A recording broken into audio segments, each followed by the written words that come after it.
News Gujarati વાત કરતો અમરેલી ખાતે જિલ્લા ભાજપ બક્ષી પંચ મોરચાના અનુસૂચિત જાતિ મોરચા દ્વારા ધરણા પ્રદર્શન કાર્યક્રમ યોજાયો હતો। પ્રદેશ ભાજપ અને તેમજ જિલ્લા ભાજપની સૂચના અનુસાર અમરેલી જિલ્લા ભાજપ બક્ષી પંચ મોરચા તેમજ અનુસૂચિત જાતિ મોરચાના સંયુક્ત ઉપક્રમે ધરણા કાર્યક્રમ યોજાયો હતો। મોટા બસ સ્ટેન્ડ ખાતે ડોક્ટર ભીમરાવ આંબેડકર સાહેબની પ્રતિમા પાસે ધરણા કાર્યક્રમ યોજવામાં આવ્યો હતો।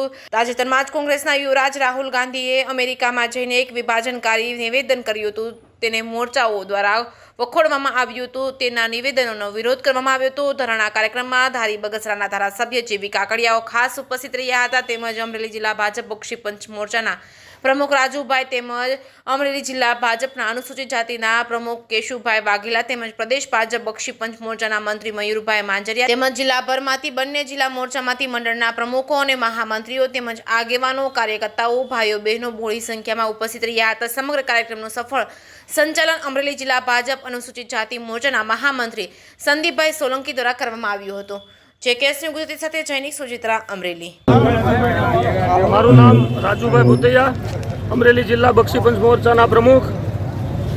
આજ રોજ રાષ્ટ્રીય ભાજપ અને પ્રદેશ ભાજપની સૂચના અનુસાર જે કોંગ્રેસની બેધારી નીતિ, બેવડા વલણ છે, બોલવાનું કાંઈ અને કરવાનું કાંઈ, એ નીતિ મુજબ રાહુલ ગાંધી હિન્દુસ્તાનમાં રહી અને બંધારણ બચાવવાની વાત કરે છે, જ્યારે અમેરિકામાં જઈ અને બાબા સાહેબ આંબેડકરે આપેલી લોકશાહીની સૌથી અમૂલ્ય ભેટ એટલે હિન્દુસ્તાનની અનામત પ્રથા નાબૂદ કરવાની અમેરિકામાં જઈ અને જે નિવેદન કરે છે, એ નિવેદન કરી અને એની પોતાની માનસિકતા છતી કરે છે કે તે અનામત વિરોધી છે।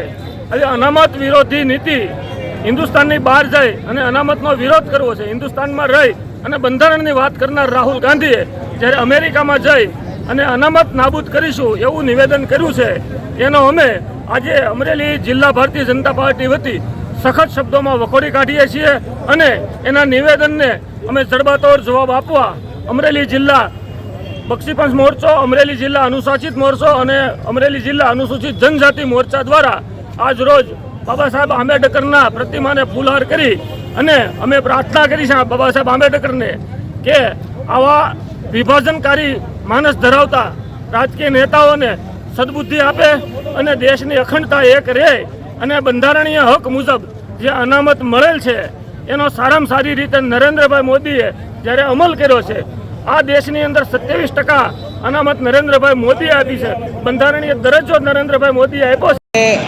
શેનો કાર્યક્રમ હતો, શું નિર્ણય કર્યો, વાત કરી દો ને, કોણ કોણ હતું? જેવી કાકડિયા, ધારાસભ્ય ધારી બગસરા કાંપા। આજે રાહુલ ગાંધી જે અમેરિકામાં જઈ અને અનામતનો વિરોધ, મારી સત્તા આવશે, કોંગ્રેસની સત્તા આવશે તો અનામત સદંતર નાબૂદ કરવાનું જ્યારે વિદેશમાં બોલે છે, એ જ પ્રમાણે અહીંયા એની વિરુદ્ધમાં બોલે છે। અહીંયા મોદી સાહેબ અનામત કાઢવાનું છે એવું બોલે છે, ત્યારે આ બેધારી નીતિના વિરોધમાં એસસી, એસટી અને બક્ષી બધા મોરચા ભેગા થઈ અને આજે બાબા સાહેબ આંબેડકરના સ્ટેચ્યુની સામે આજે ઉપવાસ આંદોલન કર્યું હતું અને આ આંદોલનમાં એક વિરોધના ભાગરૂપે આજે બધા લોકોએ અહીંયા એસટી ડેપોની આગળની સાઈડમાં ધરણાનો કાર્યક્રમ રાખેલો। જે રાહુલ ગાંધી બોલ્યા છે કે અનામત હું આવીને નાબૂદ કરીશ, એના વિરુદ્ધમાં આજે અમે ખૂબ જ જોરદાર રીતે આજે એના વિરુદ્ધમાં પ્રદર્શન કર્યું છે।